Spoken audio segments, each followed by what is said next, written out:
most interesting things that happened in our county, in Davidson County, happened in 1901.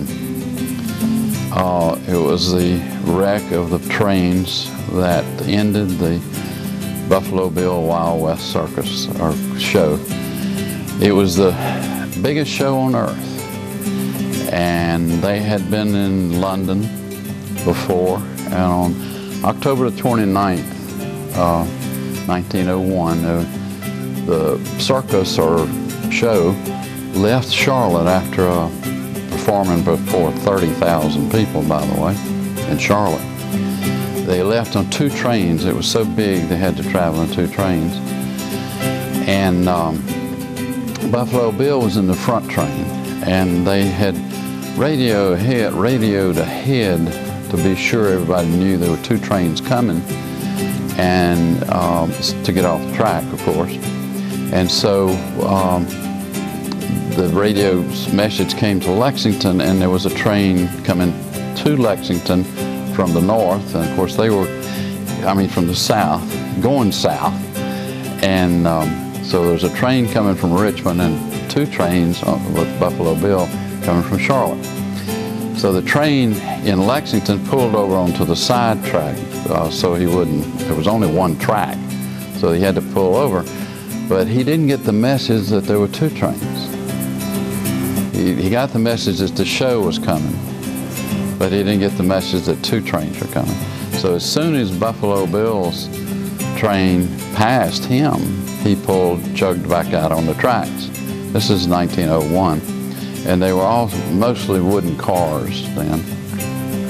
So he chugged back out on the tracks and got down about Linwood, Red Mill Crossing, and bam, he saw the lights of the next train coming.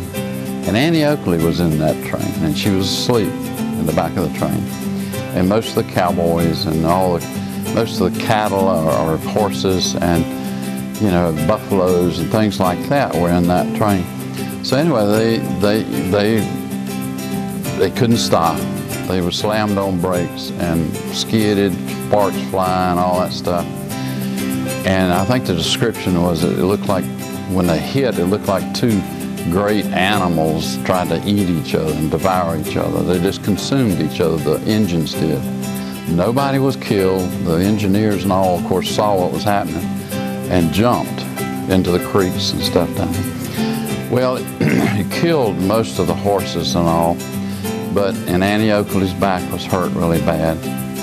So, in fact, her husband carried her out of the wreck into a car that they made, as a hospital car.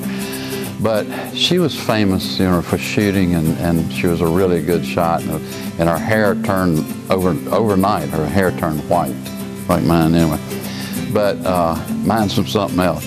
But anyway, but all the families down in Linwood that heard the crash at 1 o'clock in the morning helped them and served food and gave them food and gave them comfort and tried to help them. And all the cowboys still on the train and everything were shooting buffalo that were injured and stuff like that. And it was an amazing sight. And all of it was buried right down there. It was right behind our Linwood plant, by the way. And all the stagecoaches, all the bridles, saddles, and all that sort of stuff, they gave them to a lot of the families and stuff. In fact, my family gave the museum uptown, right here in town, her side saddle. And it's on exhibit up there at the side saddle list. It's needle pointed and it has an eagle on it. It's really pretty.